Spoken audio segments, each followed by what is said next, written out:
রাকেশ, সুধা, সুজয় আর শোভনা এবারে গরমের ছুটিতে ব্যান্ডেলে বেড়াতে গিয়েছিল। ব্যান্ডেলে রাকেশ আর শোভনার পিসিমার বাড়ি। সেখানে রাকেশের পিস্তুতো ভাই কমলও আছে, ওদের সমবয়সী। ব্যান্ডেল শহরটা বড় ভালো লাগে রাকেশের। শহরের সব সুবিধেই আছে, অথচ গ্রামের মতো খোলামেলা। সকাল 10টা নাগাদ পিসিমার বাড়ি পৌঁছলো ওরা। ঘরে ঢুকেই রাকেশ লক্ষ্য করল পিসিমাকে কেমন যেন মন মরা দেখাচ্ছে। ও পিসিমাকে প্রণাম করবার পর বললেন, পিসি, তোমার কি শরীর ভালো নেই?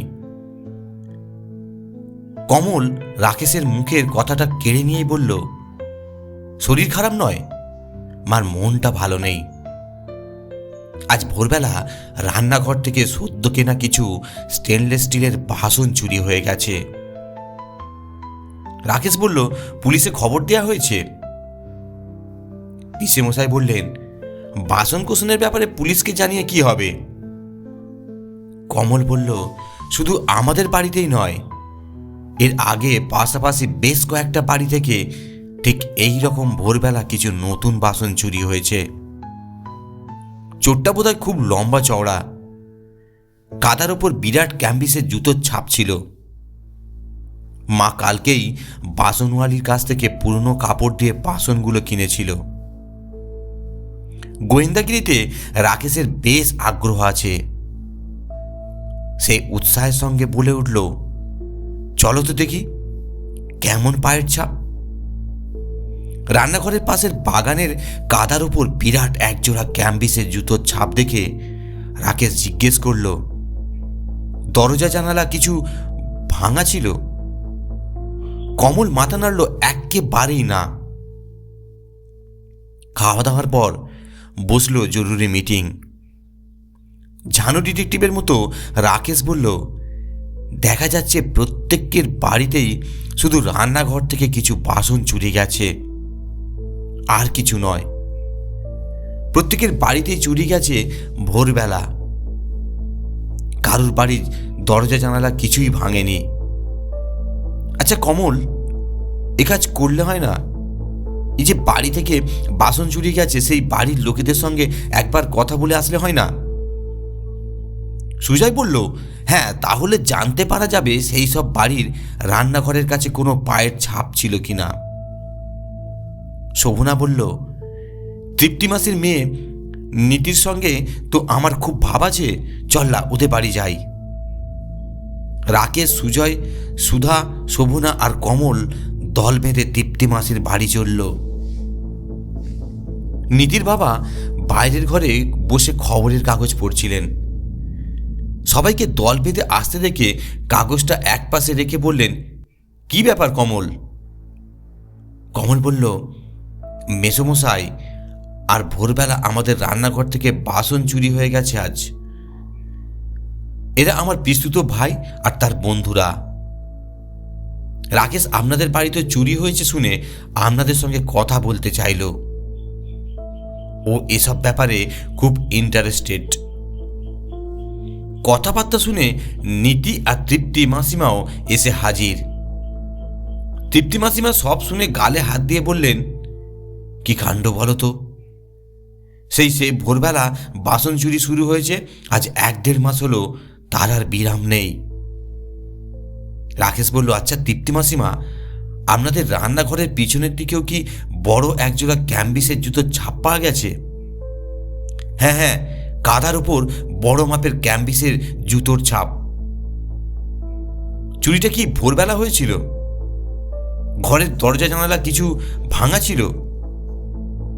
নীতি উত্তর দিল, হ্যাঁ রাকেশ দা, আমি তো ভোরবেলা রান্নাঘর থেকে চায়ের কাপ আনতে গিয়ে দেখলাম স্টেনলেস স্টিলের থালাগুলো নেই। ভাবলাম বাসন মাজার পর মুখ্যদাদি অন্য কোথাও রেখেছে। দরজা জানালা কিছুই ভাঙা ছিল না। সুজয় বলল, আচ্ছা মাসিমা, চুরিটা কিভাবে আরম্ভ হলো একটু বলতে পারবেন? তৃপ্তি মাসিমা বললেন, বলছি, তোমরা সবাই বসো। আচারের তেল দিয়ে এক জামবাটি মুড়ি মেখে আনি আগে।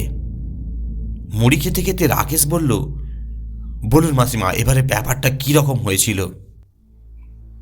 তৃপ্তি মাসিমা বলতে আরম্ভ করলেন, আমার একটা বাতিক আছে পুরনো শাড়ির বদলে নতুন বাসন কেনার। একদিন দুপুরবেলা একটি মেয়ে বাসন বিক্রি করতে এসেছিল। আমি কিছু নতুন বাসন কিনলাম পুরনো শাড়ির বদলে। তারপর দিনই রান্নাঘর থেকে বাসন চুরি হলো। রান্নাঘরের কাছে বড় ম্যাপের কাম্বিসের জুতো ছিল। রাকেশ জিজ্ঞেস করলো, আচ্ছা মাসিমা, আপনি যখন বাসন কিনছিলেন কেউ কি সেখানে ছিল? তৃপ্তি মাসিমা একটু ভাবতে ভাবতে বললেন, ঠিক সেরকম তো কিছু নয়। তার মুখ থেকে কথা কেড়ে নিয়ে নীতি বলল, কামধেনুটিয়ারির মুন্নিলাল দুধের বিল দিতে এসেছিল তখন। কমল বলল, মুন্নিলাল তো খুব ছোটখাটো চেহারার মানুষ, তাছাড়া ও তো ধুতি আর চটি পরে। নীতি বলল, কাজেই মুন্নিলাল সম্বন্ধে কোনো প্রশ্নই ওঠে না। তৃপ্তি মাসিমা বললেন, মুন্নিলালকে আমি অনেক দিন থেকেই দেখে আসছি, এ অন্য কারো কীর্তি। সুজয় বলল, ধৈর্য ধরো মাসিমা, রাকেশ ঠিক চোরকে খুঁজে বের করবেই। কিন্তু বেশ কিছুদিন কেটে গেল। এরই মধ্যে একদিন বিকেলে ব্যাডমিন্টন খেলার সময় সুজয় তার ক্যাম্বিসের জুতো খুঁজে পাচ্ছিল না। সুজয় যখন জুতো খুঁজছে তখন সুধা হিহি করে হেসে উঠল, বলল, দাদা জুতো খুঁজছিস তো, তাহলে চল আমার সঙ্গে।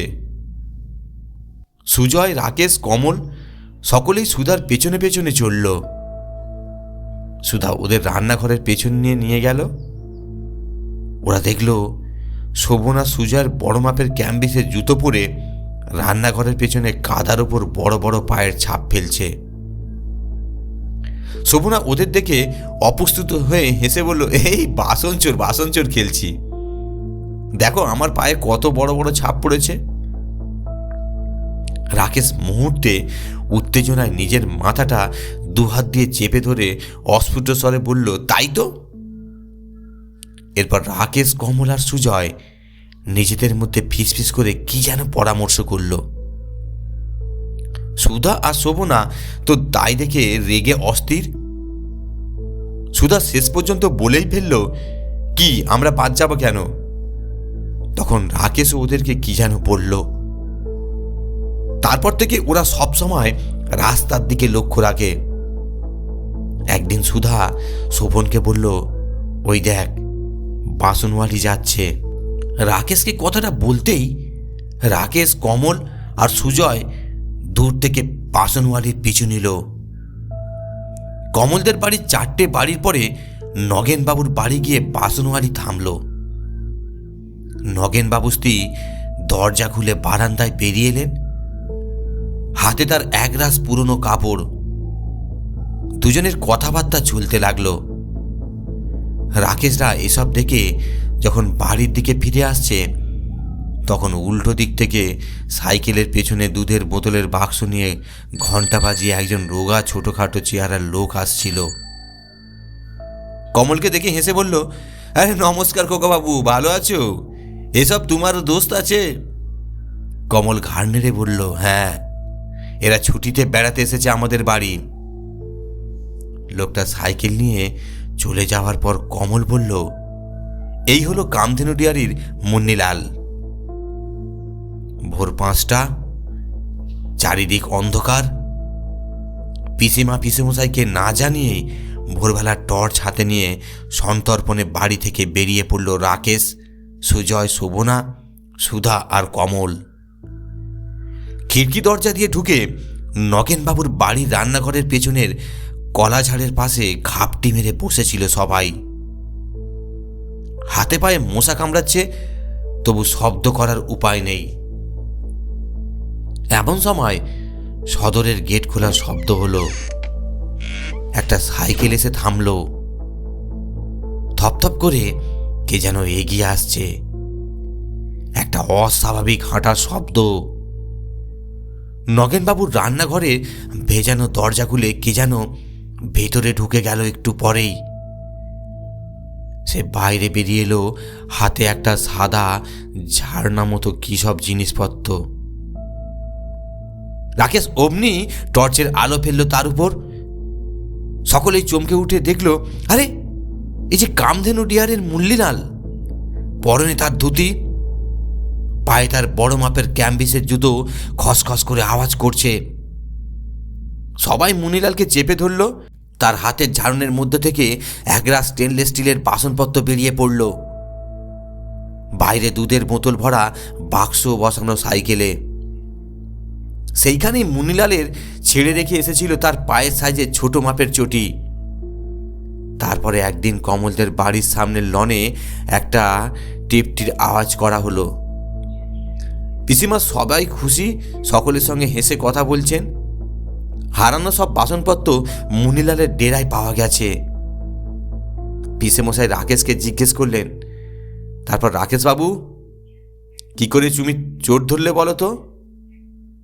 রাকেশ বলল, আমার মুন্নিলালের ওপরে প্রথম থেকেই সন্দেহ হয়েছিল, তবে সকলেই বলল ও ছোটখাটো আর চোরের পায়ের মাপ বড়, তাই ঠিক মেলাতে পারছিলাম না। কিন্তু সেদিন শোভনাকে দেখলাম সুজয়ের বড় মাপের ক্যাম্বিসে জুতো পরে রান্নাঘরের পেছনের কাঁধাতে পায়ের ছাপ ফেলে চোর চোর খেলছে। তখনই আমার মন একটা ক্লু খুঁজে পেল।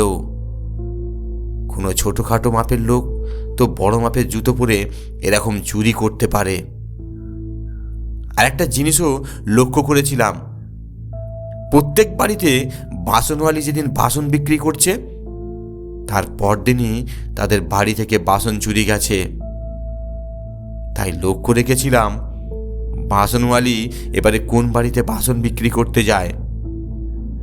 সেই জন্যই নগেন কাকার বাড়ি বাসন বিক্রি করার পরদিনই তাদের বাড়ি থেকে বাসন চুরি হবে এটা আঁচ করতে পারলাম, এবং ফলও পেলাম হাতে হাতে।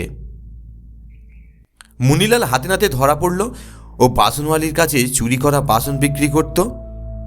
ঠিক সেদিনই বাসনওয়ালি বাসন বিক্রি করত, তার পরের দিনই মুন্নিলাল সেগুলো চুরি করত। এই বাসন চুরির পেছনে দুজনের ষড়যন্ত্র ছিল। পিসেমশাই রাকেশের পিঠ চাপড়ে দিলেন।